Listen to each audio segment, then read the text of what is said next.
We read in the Bible, in the book of Esther, about the story of a king who sacked his former queen, Vashti, and had to sack the length and breadth of his kingdom to choose a new queen.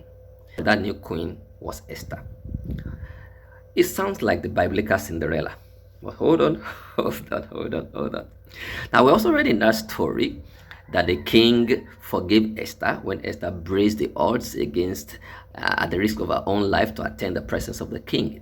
The king forgave Esther. Oh, how lovely.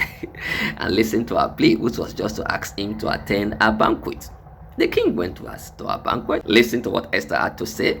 What was Esther going to say? She discovered a plot that somebody that is the king's closest advisor, Haman, wanted to exterminate her people. And she told the king. The king was angry, all right, and went to the garden silent, obviously full of anger. And then Haman was begging Esther for his life.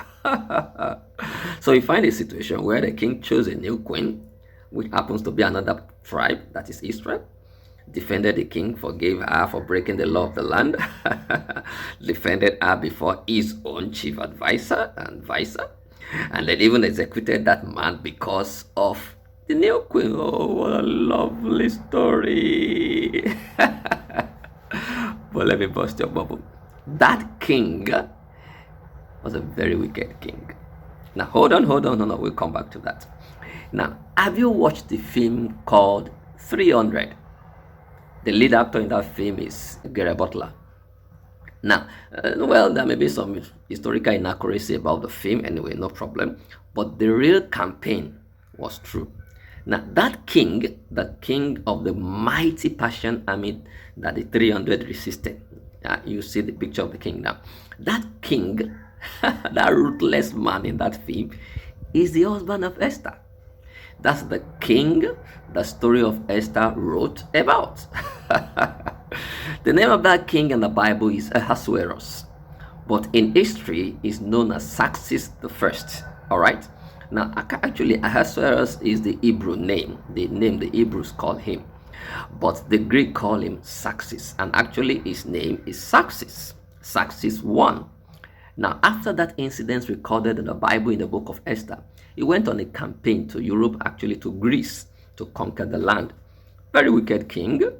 Now, that story in Esther actually happened in modern day Iran, not some exotic place in Switzerland or Canada or in the desert area of modern Iran. Now, when he went on that campaign, it was a disaster historically, militarily. He came back without having anything to show for it. I mean, he came back to Persia without anything to show for it, and he was assassinated. Now, that tells you something. Though a very wicked king, cruel, ruthless, historically, he's not as loving as you are reading it in the book of Esther. Now, when he came back and he was assassinated, Esther had to be disposed. Now, historians are divided about how Esther died, but actually, the son of Xerxes, that is Artaxerxes, took over. Of course, you don't expect the son to marry the Esther, because you know in every kingdom the king has several wives, and Esther was just the queen. It's not that Esther was the only wife; she was just the queen. Now, historically, we have different versions about how Esther died, but the most acceptable was that Esther was disposed and she died quietly in a place where the sun put him.